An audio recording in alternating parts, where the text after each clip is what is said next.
Welcome to China in Focus. I'm Don Ma in for Tiffany Meyer. Our top story: a lawsuit triggered by a pro-democracy flyer. A message supporting freedom in China was allegedly followed by threats dealt on a campus in Boston. A look at the trial involving two Chinese students at the Berklee College of Music. The Chinese regime is reportedly lobbying diplomats at the United Nations, asking them to praise its human rights record. The revelation comes amid a key UN meeting examining Beijing's track record. Faced with slumping stocks, Beijing is making attempts to slow its market from spiraling. From restricting stock sales to state investments, how are investors reacting? And two fashion giants face off. Japanese brand Uniqlo is taking on SHEIN for what it calls a $1 million copyright infringement tied to a flagship product. A trial is kicking off in Boston tied to a music student from China studying at Berklee. That's over charges that he allegedly threatened to chop off an activist's hands, all because she posted flyers supporting democracy for China on campus. The activist posted a photo of the flyer on Instagram. Wu allegedly demanded that she take down the flyers and said he reported her to authorities back in China. An assistant U.S. attorney called it a serious threat, as Beijing has been upping its pressure to silence critics abroad. Human rights groups have also heightened Beijing's efforts to monitor Chinese students overseas. They also note the threat that poses to academic freedom. Wu was arrested last December. He pleaded not guilty. Wu's attorney said his comments were just part of an immature online dispute between two young people. If convicted, he faces up to 10 years in prison and an up to $500,000 fine. As global investors in China head for the market's nearest exits, Beijing is reportedly considering a rescue package to prop up its stock market, backed by over $270 billion. Will it work? Financial experts weigh in. Following Beijing's rescue package news on Tuesday, Chinese stocks saw an initial rise, but later changed direction, slipping lower and ultimately stabilizing at a flat level across the board. Back to Beijing's plan. According to a Bloomberg report, Chinese state-owned enterprises will use their offshore accounts to purchase shares onshore through the Hong Kong exchange link. Beijing also plans to mobilize $42 billion in state funds for investment in Chinese stocks. Portfolio manager at Allspring Global Investments, Derek Irwin, gave his take on China's effort, saying Beijing may just continue to kind of throw cups of water on the fire. Bloomberg strategist Marvin Chen echoed Irwin's view, saying, quote, "State buying alone has historically had limited success in turning around market sentiment." On top of the rescue package, Beijing is also reportedly expanding stock selling restrictions for some insurers. Regulators told at least two state-owned insurance firms on Monday not to sell more onshore shares than they bought. The last time similar measures were taken was by the U.S. during the 2008 global financial crisis. From hope to hesitancy and now a total halt. Why do global investors appear unimpressed with Beijing's economic rescue package? Here's what you need to know. It's not just 2024 that's seen a bad start for Chinese stocks. It's been an uphill battle since 2021. Over the past 3 years, about $6 trillion has been wiped off the value of the Chinese and Hong Kong stocks. That's roughly twice the value of the UK's entire GDP.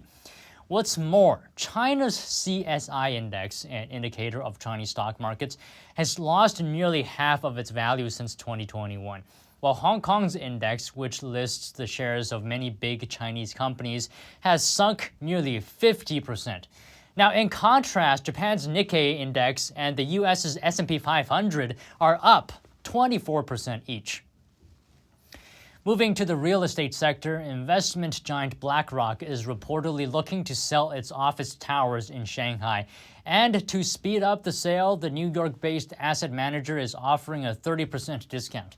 That's as office rents in the biggest Chinese city have dropped close to a decade low, reflecting the sluggish property market in China's economy. A spokesperson for BlackRock declined to comment. And a major layoff. Bank of America reportedly announced job cuts for 20 Asia-focused staff members Tuesday. The most affected positions? China-focused bankers. The news comes amid plunging markets in China and Hong Kong, weighing on deal prospects for investment banks. The U.S. bank is the first major global bank to downsize its regional banking operation this year. A Bank of America spokesperson declined to comment. A group of diplomats say the Chinese regime has been lobbying other countries to praise its human rights record. The revelations came ahead of a key United Nations meeting Tuesday, where China will face questions and criticism over its actions in Hong Kong and Xinjiang. According to the diplomats, China's mission at the UN in Geneva had been sending memos to envoys from other countries. A note seen by Reuters reads, "I would kindly request your delegation to render valuable support to China and make constructive recommendations in the interactive dialogue, taking into account the friendly relations and cooperation between our two countries." The Chinese envoy reportedly targeted non-Western countries. An African diplomat speaking on condition of anonymity confirmed having received a request and said he would do as asked. Today, China is in the hot seat as the UN Human Rights Council holds its Universal Periodic Review, which all member states must undergo every 5 years. The agency will publish a list of recommendations later in the week, and a report is due in June or July.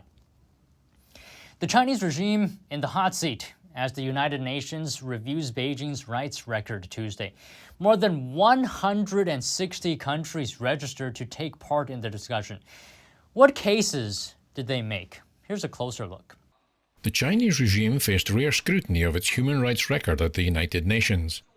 This UN review is the first since a 2022 UN report said the detention of Uyghurs and other minorities in Xinjiang and northwest China may constitute crimes against humanity.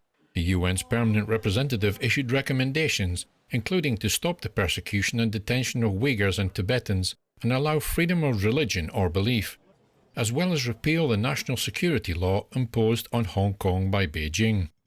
An extraordinary high number of more than 160 countries, some critics of Beijing, some allies, registered to take part. That meant each country had a maximum of 45 seconds to speak. Here's the Canadian ambassador. Canada recommends that China, 1, implement the recommendations set out by the CSCR and CEDAW, end all coercive measures imposed on Uyghurs, Tibetans, and other ethnic minorities, including forced labor, coercive labor transfers, forced sterilizations, and mandatory residential schools. 2, ensure Hong Kong upholds its obligations under the ICCPR. 3, repeal the current national security law in Hong Kong and discontinue all cases against individuals charged for exercising their human rights and freedoms. 4, end all forms of enforced disappearance targeting human rights defenders, ethnic minorities, and Falun Gong practitioners. And 5, grant the UN, including the OHCHR and special procedures, full and unfettered access to all regions of China, including Tibet and Xinjiang. Canada also notes with concern the increasing extraterritorial repression of human rights defenders. It's a speed reading exercise for some ambassadors to get all their points in. We wish to recommend that China first end the criminalization of religious and peaceful civil expression by ethnic and ethno-religious groups, including Muslim Uyghurs and Buddhist Tibetans and Mongolians, under the pretext of protecting state security. Second, repeal Hong Kong's national security law, ignoring fundamental rights and freedoms, and end intimidation and attacks on human rights lawyers and journalists. Third, stop cross-border kidnappings and intimidating Chinese citizens living abroad. Beijing denied any human rights abuses. Chen Yu, China's permanent representative to the UN, said the freedom of religious beliefs of Chinese citizens are safeguarded. Washington's envoy repeated the US accusation that the Chinese regime is committing genocide. $1 million lawsuit, all because of a small fashion shoulder bag. Here's how China-linked retailer SHEIN going involved. Japanese retailer Uniqlo is suing SHEIN for copyright violations, targeting one of its most popular products, a canvas bag called the Mary Poppins bag. It's sold for about $20 to customers around the globe. A product that appears visually similar to Uniqlo's bag has appeared on fast fashion giant SHEIN's website. Uniqlo filed the lawsuit in Tokyo less than a month ago, saying the company has endured over $1 million in losses because of the copyright theft, and demanding SHEIN pay the same amount in damages. Chinese automaker BYD is planning to hand out more than $280 million to boost its sales. The money will be paid out to Chinese dealerships as rewards for those that met their 2023 sales targets.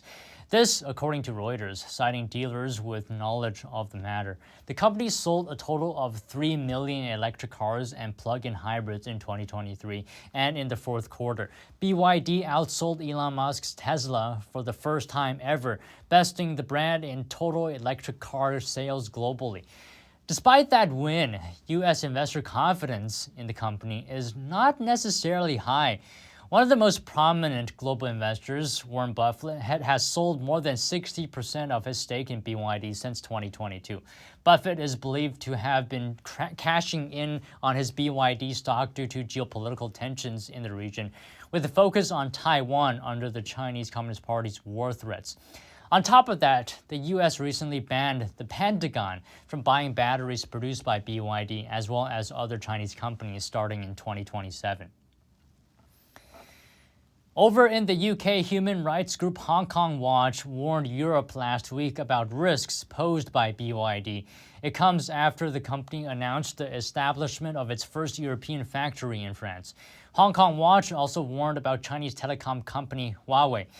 The tech giant is planning to launch its first European plant in Hungary. Both companies have deep links to the Chinese Communist Party. Hong Kong Watch says the European Parliament should adopt a resolution outlining security risks posed by companies with ties to the Chinese regime. Specifically, it's human rights violations in Hong Kong or Xinjiang, a region the Uyghur ethnic group calls home. More than 1 million Uyghurs have been subject to forced labor in camps there. A report from the Australian Strategic Policy Institute accused BYD of being involved, saying it did business with the parent of a subsidiary that had used Uyghur forced labor. Next, is a crisis in the Taiwan Strait likely to break out in 2024? That's the assessment from 87 top U.S. and Taiwanese experts, according to a new survey. But what would that scenario look like? And how should the U.S. handle it? We welcome Captain James Fanell, former Director of Intelligence at the U.S. Pacific Fleet, back to the show for insight. Captain James Fanell, thank you so much for joining us. Great to have you back on the show. Thanks, Tiffany. When it comes to understanding strategy, there have been some, including the president of Taiwan, who are saying that China has too many internal troubles, noting the economy, the protests that we're seeing, the high youth unemployment. How do you read that? Is that a way of guaranteeing China wouldn't attack, or was that actually a springboard for China to attack and unite the country? I think the outstanding issue is, do the people of Taiwan recognize the threat and how visceral and how imminent it could be, and that they have a responsibility if they want to maintain their democracy and they want to maintain the freedom to be able to have the careers that they want, that some people are going to have to stand up and say that's worth fighting for. China has appointed a former Navy chief as its new defense minister. How should we read this move? No, this is a very significant event in the PLA's history. It's the first time that a serving career naval officer has been appointed to lead the People's Liberation Army, which has traditionally been a ground-oriented, land-oriented position, and gives kind of reflection of the PRC and the Chinese Communist Party's vision. It's a reflection that the strategic shift in the Chinese thinking, and they're showing that they're not just internally looking towards land warfare or warfare on their borders in ground operations, but they're actually looking globally. So appointing these two admirals to these two positions, obviously you're going to have a Navy admiral run the Navy, but to take the Navy chief and now move him up to be the head as basically the senior advisor to Xi Jinping on all things related to the PLA is a strategic moment in the PRC's history, and it should be something that U.S. leaders should take note of. How do you see that relating to Taiwan? So China's been working on joint warfighting for concepts and planning and execution in their exercises for a decade. And Admiral Zhang was on the leading edge of that, and now he's in charge of the PLA. So this is very serious threat for Taiwan, because it demonstrates that the guy leading the PLA today has been spending the last decade of his life at least operating and organizing and planning joint operations on how to take Taiwan and defeat the United States Navy. And one of the things that was noted by one of our analysts was in December of this last year, Admiral Dong headed a conclave of PLA's most senior officers, PLA navies. And in this 6-day training event, it can be reduced to a single theme: make all necessary preparations to defeat the U.S. Navy in great power war at sea. So this is what Dong, as the head of the Navy, was leading the Navy in. Now he's leading the nation in this same kind of thinking. Given all the topics covered today, any final thoughts you'd like to share? My message to the people of Taiwan is you have a great system, you have a great country. I've been there many times. The people are free, but the price of freedom isn't to do nothing. You have to pay for that. It's better today to provide for those guarantees, to provide deterrence against a PRC invasion than to suffer the consequences. And next, we would like to shine a light on a topic requested by one of our viewers, Patrick Kirkland. He asked us to cover Americans currently detained in China. So who are these individuals? Now, first up, American businessman Mark Swiden. He's currently on death row with a suspended death sentence. Swiden was arrested in China over a decade ago on drug-related charges. He's been held in Chinese prisons since then. Then there's American pastor David Lin. Lin was originally from China and became a Christian after coming to the U.S. He later went back to China. Lin was active with house church activities there and was arrested. He's set to be released in 2030. And another is Li Kai, a naturalized U.S. citizen born in China. He was detained on a 2016 visit to relatives in Shanghai and is now serving a 10-year prison sentence. And just this May, China sentenced a 78-year-old American citizen to life in prison on spying-related charges. China didn't give the details. The State Department has warned Americans to reconsider travel to China. Now, don't forget to tell us what you think of today's show. Thanks for watching. And that's all for today's China in Focus on YouTube. We're now sharing a shortened version of our program here after being demonetized for more than 2 years. If you'd like to support us, consider donating. Find us at donorbox.org/China-in-focus or subscribe to our partner platform Epoch TV, where you can watch our full episodes. Here's what to look out for in our second half. A major earthquake striking parts of western China. 3 people are dead, with several more injured. We have an update on the situation. A pledge for $45 million in aid. And a top U.S. diplomat's visit to Africa. More on Washington's push to counter growing Chinese and Russian influence on the continent. And Chinese-made surveillance cameras soon to be installed in 200 buses in an Australian state. What security concerns is it raising? More on that after the break here on China in Focus. Thanks for watching China in Focus. I'm Don Ma. See you soon.